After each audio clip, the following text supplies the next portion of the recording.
नमस्कार दोस्तों, राजस्थान में चौहानों का इतिहास के बारे में आज हम पढ़ेंगे।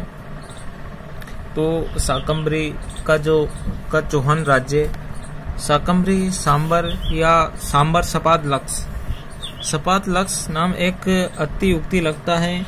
1.25 लाख गांव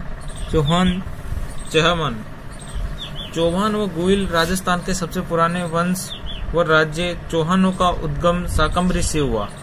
कहाँ से चौहानों का उद्गम कहाँ से होता है? शाकंभरी से होता है। वासुदेव चामन ने शाकंभरी राज्य की स्थापना कर शाकंभरी को राजधानी बनाया।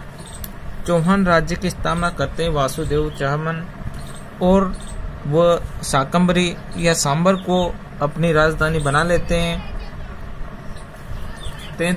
दोस्तों, तो चौहानों की स्थापना, चौहान राज्य की स्थापना वासुदेव चौहान ने की थी। अब आता है शाकंभरी का चाहमन या चौहान वंश।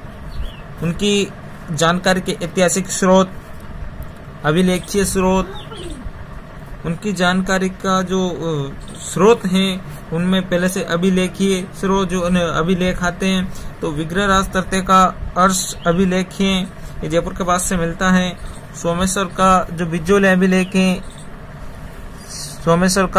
अभिलेख है, विग्रहराज चतुर्थ का दिल्ली शिवालिक स्तंभ लेख है।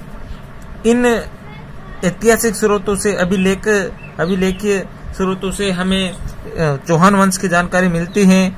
ऐतिहासिक स्रोत आ जाते हैं। तो ज्ञानक रचित पृथ्वीराज विजय में इसे को जब हम अध्ययन करते हैं उसके बारे तो उससे हमें चौहान वंश की जानकारी मिलती है। नयन चंद्र सूर्य ने एक काव्य लिखा था, हमीर महाकाव्य, उससे भी चौहान वंश की जानकारी मिलती है। चंद्र बदाई कृत जो पृथ्वीराज रासो है उससे भी मिलती है। नरपति नाल कृत है, बिसल देव रासो, इनसे चौहान साम्राज्य के बारे में हमें जानकारी मिलती है।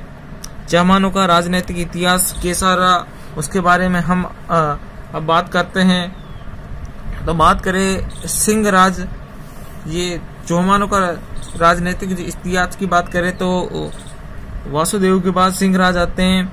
उत्तर भारत में प्रतिहारों के शासन काल में चामन प्रतिहारों के सामंत थे।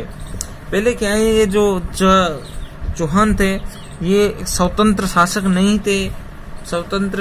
थे। किसी जैसे प्रतिहार गुज्जर प्रतिहार हैं उनके जो सामंत हुआ करते थे। तो दोस्तों, सिंह राज ने क्या हुआ कि 10वीं सदी के मध्य में इस वंश के अपने को इस वंश से मतलब वो पहले क्या करते थे कि जो प्रतिहारों के सामंत रहा करते थे, प्रतिहारों के सामंत थे और प्रतिहारों के सामंत होने के वजह से स्वतंत्र शासक नहीं थे। तो उन्होंने क्या किया, एक सिंह राज नामक जो राजा हैं वो 10वीं सदी में के मध्य में इस वंश से अपने आप को स्वतंत्र घोषित कर लेता है और महाराज की उपाधि ग्रहण करता है। चौहानों की राजधानी शाकंभरी सांबर थी। अभी क्वेश्चन ये भी पूछा जा सकता है कि चौहानों की जो प्रारंभिक राजधानी थी कहाँ थी, तो हमें जवाब देना है सांबर शाकंभरी, जो कि अजमेर के उत्तर में स्थित है। और वो कहाँ स्थित है? अजमेर हमारा जो राजस्थान का हृदय कहलाता है उसके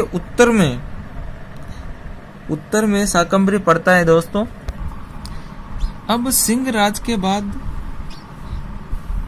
शासक जो बनता है विग्रहराज द्वितीय बनता है।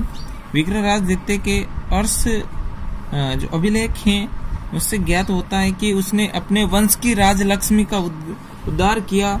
उनके राजमाता जो उनकी कुल देवी थी उसका उद्धार कौन किया? ये विग्रहराज द्वितीय करते हैं।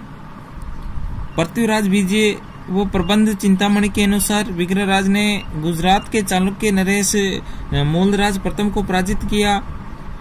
मूलराज ने भागकर कन्यादुर्ग में शरण ली। विग्रहराज ने भृगु कच्छ में एक आशापुरी देवी का मंदिर बनाया और हमीर महाकाव्य के अनुसार मूलराज को विग्रहराज ने मार डाला था। कौन से महाकाव्य के अनुसार? हमीर महाकाव्य के अनुसार हमें ये जानकारी मिलती है कि जो मूल राज है उसको विग्रहराज ने मार डाला। अब दोस्तों क्या होता है कि मूल राज को विग्रहराज ने मार डाला था। अब इसका यहाँ से इसको मारने के बाद थोड़े दिनों बाद इसका कार्यकाल समाप्त हो जाता है, इसका शासन समाप्त हो जाता है और इसके कोई पुत्र प्राप्ति नहीं होती है, पुत्र रत्न की इसको प्राप्ति नहीं होती। तो इसके बाद शासक बनता है दुर्लभ राज द्वितीय। विग्रहराज द्वितीय की कोई पुत्र प्राप्ति न होने के कारण पर चौहानों के जो शासक बने, शासक पद पर जो आसीन हुए वो है दुर्लभ राज द्वितीय। लेखों में उसे दुर्लभ देव मेरु कहा जाता है। लेखों में बहुत से लेखों के अंदर उनकी बात करें तो दुर्लभ देव मेरु कहा जाता है उनको। तो इसकी उपलब्धियों का कोई विशेष ज्ञान नहीं मिलता है। इसकी उपलब्धि के बारे में हम कोई विशेष बात का पता लगाए तो विशेष बात नहीं मिलती है इनकी उपलब्धि की, इन्होंने क्या क्या किया था। तो इसे सारी जानकारी मिलनी चाहिए लेकिन नहीं मिलती है। दुर्लभ राज द्वितीय के बाद शासक चौहानों का जो शासक बनता है वो बनता है गोविंद राज द्वितीय। अरे गोविंद राज द्वितीय कौन था? ये दुर्लभ राज द्वितीय का पुत्र था। इसने वेरीदर्ट की उपाधि धारण की और अब ये इसका मतलब क्या है? वेरीदर्ट इसका मतलब है दोस्तों की शत्रु का नाश करने वाला। और इसकी विजय का उल्लेख, इनकी विजयों का उल्लेख प्राप्त नहीं होता है। गोविंद राज द्वितीय की अगर विजय, इन्होंने कौन कौन से युद्ध लड़े, कैसे इनकी विजय हुई, अगर इस बारे में हम जानकारी प्राप्त करें तो इस बारे में हमें कोई जानकारी नहीं मिलती है। फिर इसके बाद जो शासक बनता है वाकपति राज द्वितीय बनता है। अब ये कौन था? ये गोविंद राज द्वितीय का पुत्र था। वाकपति राज द्वितीय ये गोविंद राज द्वितीय का पुत्र था। और इसका गोविंद राज द्वितीय का यह पुत्र था। पृथ्वीराज विजय के अनुसार इसने जो गुइल वंश से शासक अंबा को पराजित किया था। बात करें कि पृथ्वीराज विजय के अनुसार जो वाकपति राज द्वितीय हैं उन्होंने गुइल वंशीय शासक अंबा को पराजित किया था। और वाकपति द्वितीय राज के बाद में वाकपति राज द्वितीय के बाद में चौहान वंश का जो शासक बनता है वो बनता है वीर्याराम। ये वाकपति राज द्वितीय का उत्तराधिकारी था। ये एक निर्बल शासक था। इसे परमावंशी भोज ने पराजित कर मार डाला था। वीर्याराम को क्या हुआ कि एक ये इतना शासक इतना शक्तिशाली नहीं था और इसको एक परमावंशी जो भोज शासक था उसने पराजित कर इसको मार दिया था। मार देने के कारण क्या हुआ कि इसकी अब मृत्यु हो जाती है और जो चौहान साम्राज्य है उस पर कुछ समय के लिए परमाणु का अधिकार हो जाता है। परमाणु का अधिकार जब शाकंभरी पे हो गया, लेकिन ये ज्यादा समय तक नहीं हुआ। अब अधिकार तो हो जाता है शाकंभरी पे परमाणु का। उसके बाद आता है चामुंडराज। अब ये क्या है? ये वीर्याराम का भ्राता था। ये वीर्याराम की बात करें तो ये वीर्याराम का भ्राता था। इसने क्या किया? परमाणु को पराजित कर दिया और शाकंभरी पर पुनः अपना अधिकार कर लिया। ये उसको जो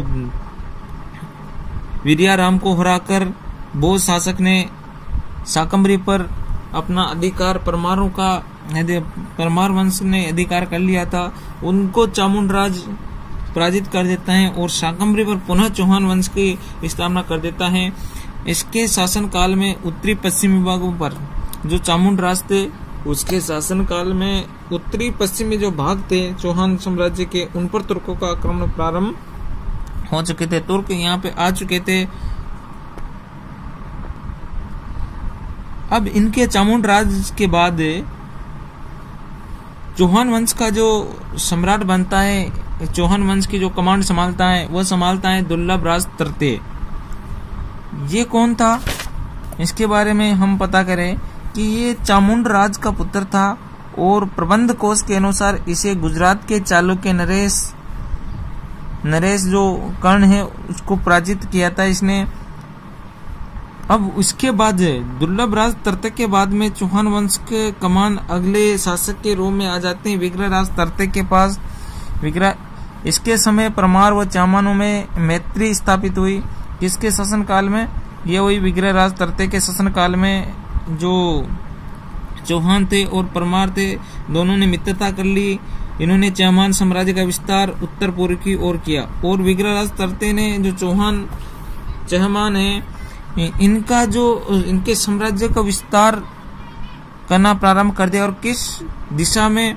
उत्तर पूर्व की ओर इन्होंने विस्तार करना प्रारंभ किया। पृथ्वीराज प्रथम। अब इसके बाद जो शासक बनता है वो बनता है पृथ्वीराज प्रथम।